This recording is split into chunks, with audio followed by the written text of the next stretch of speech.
Assalamualaikum warahmatullahi wabarakatuh. Alhamdulillah kawan-kawan sekalian, hari ini kita dapat berjumpa kembali dalam keadaan sehat walafiat. Dan mudah-mudahan untuk seterusnya kita selalu dalam limpahan rahmat dari Allah Subhanahu wa Ta'ala.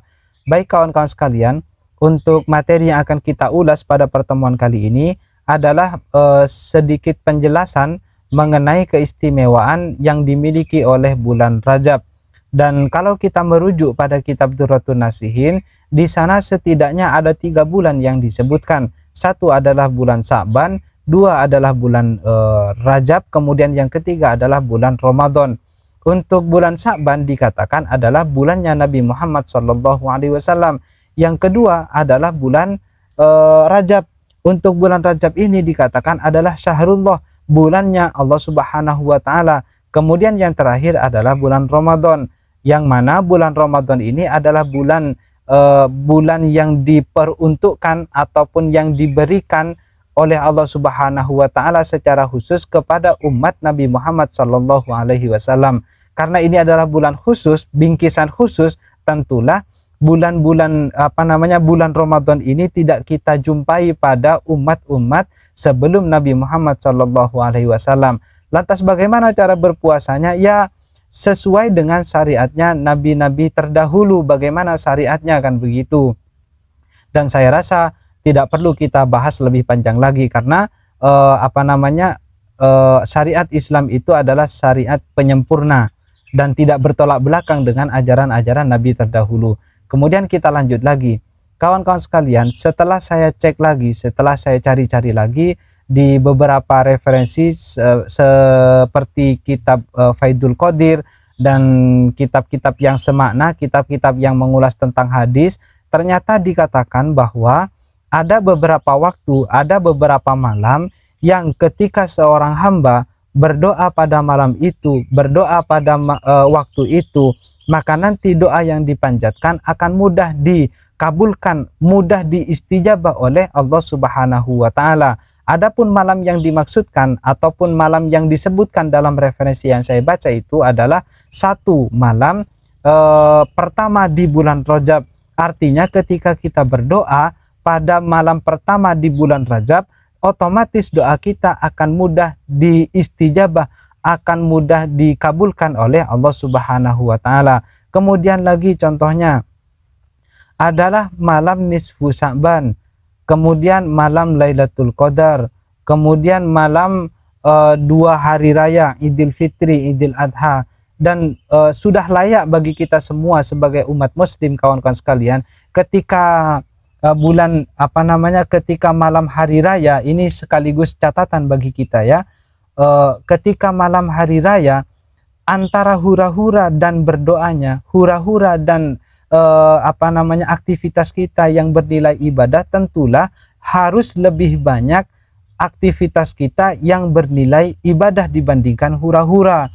Kalau di desa-desa tertentu kan memang ada kawan-kawan yang hura-huranya lebih mendominasi dibandingkan aktivitas yang bernilai ibadah.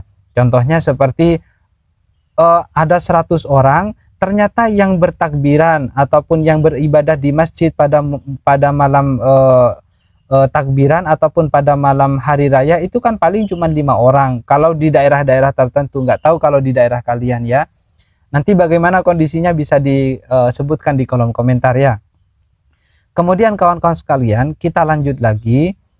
Itulah beberapa malam yang ketika seorang hamba berdoa pada malam tersebut, niscaya doanya akan mudah diistijabah, akan mudah dikabulkan oleh Allah Subhanahu wa Ta'ala. Dan masih banyak sebetulnya waktu-waktu istijabah ataupun malam-malam istijabah yang disebutkan. Dan kalau saya utarakan, saya sampaikan di pertemuan kali ini, tentulah akan memakan banyak waktu. Oleh karena itu saya singkat-singkat saja. Kemudian selanjutnya kita kembali lagi pada redaksi yang ada di dalam Durratun Nasihin.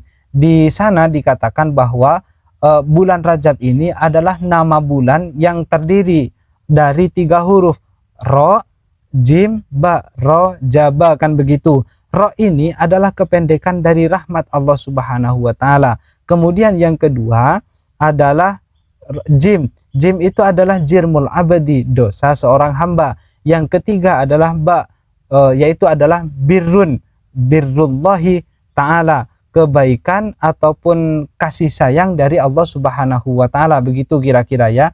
Yang artinya kalau kita padukan dari 3 huruf ini, berarti dosa hamba yang dilakukan pada bulan Rajab maka nanti akan mudah diganti, dosa itu akan mudah diganti permaafan ataupun akan diganti rahmat oleh Allah Subhanahu wa taala, akan diganti kebaikan oleh Allah Subhanahu wa taala.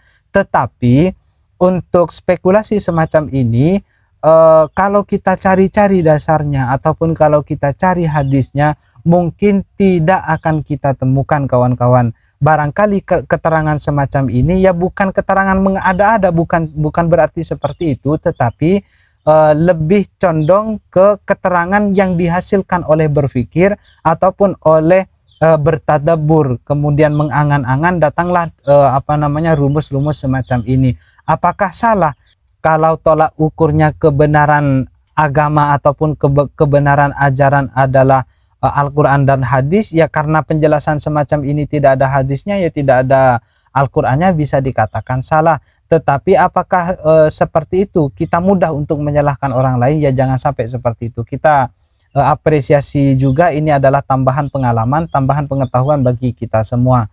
Kemudian kawan-kawan sekalian, kita beralih pada teks selanjutnya yang ada di dalam kitab Durratun Nasihin, di mana di sana dikatakan bahwa suatu ketika di zaman dahulu kala ada seorang perempuan yang hidupnya di Baitul Maqdis ataupun area Baitul Muqaddas.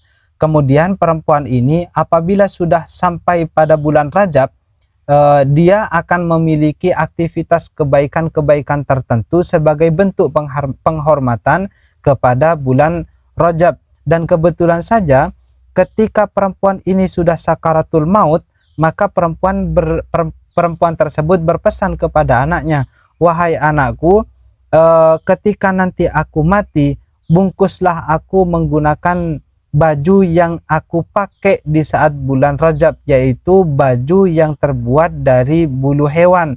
Dan betul saja kawan-kawan, perempuan ini meninggal, tetapi sayangnya wasiat dari ibu kepada anaknya tidak dilaksanakan. Artinya si ibu ini dibungkus ataupun dikafani menggunakan kain yang begitu bagus sebagai bentuk pamer dari anaknya kepada masyarakat yang ada di sana. Dan singkat cerita, ketika perempuan ini dikuburkan oleh si anaknya, dapat beberapa malam anaknya bermimpi bertemu dengan ibunya. Ditegur oleh ibunya dan ibu ini berkata, "Wahai anakku, mengapa engkau tidak melaksanakan wasiat yang telah aku sampaikan kepadamu saat aku masih hidup? Kenapa kamu tidak mengindahkan wasiat yang aku berikan?" Kata si ibu. Lah, mendengar teguran semacam itu, akhirnya si anak terbangun kaget dan seketika si anak ini pergi ke kuburan ibunya. Digalilah kuburan ibunya ini, teman-teman. Dan setelah digali, ternyata jasad ibunya itu sudah tidak ada. Dan tidak lama dari itu, anak ini mendengar dari kejauhan ada suara yang berkata, "Barang siapa yang mengagungkan bulanku, yaitu bulan Rajab, maka aku tidak akan meninggalkan hambaku itu dalam keadaan sendirian ataupun dalam keadaan kesepian di alam kuburnya." Nah, setelah itu kawan-kawan, anaknya ini menangis sekuat-kuatnya karena merasa menyesal, merasa bersalah kepada ibunya. Lah, ini dari kisah ini yang perlu kita catat, yang perlu kita perhatikan, yaitu adalah satu adalah riya, pamer sebagaimana yang dilakukan oleh anak si ibu tadi. Nah, pamer itu bisa menghilangkan pahala amal-amal kita. Bahkan dalam salah satu redaksi dikatakan bahwa pamer adalah asyirkul asghar, syirik yang kecil. Kemudian yang kedua yang perlu diperhatikan lagi adalah wasiat. Kata sesepuh zaman dahulu bahwa orang yang melanggar wasiat sama seperti orang yang menghidupkan membakar kapas tetapi dibakarnya dari dalam. Sama seperti orang yang menyalakan api di dalam kapas. Nanti api itu tidak menyebar tidak segera menyebar keluar, tetapi menyebar di area yang dalam dulu. Artinya orang yang melanggar wasiat siapapun itu, wasiat bapaknya, wasiat ibunya, maka nanti orang itu sama seperti menyalakan api di dalam kehidupannya, begitu kira-kira ya. Kemudian yang ketiga yaitu adalah bulan Rajab. Artinya ketika sudah masuk bulan Rajab, hendaklah kita lebih aktif, lebih bersemangat lagi beribadahnya kepada Allah Subhanahu wa taala, yang tentunya ibadah sesuai dengan yang diajarkan oleh ulama-ulama kita. Mungkin kawan-kawan sekalian, hanya itu yang bisa saya sampaikan karena waktu juga sudah malam. Saya akhiri, wassalamualaikum warahmatullahi wabarakatuh.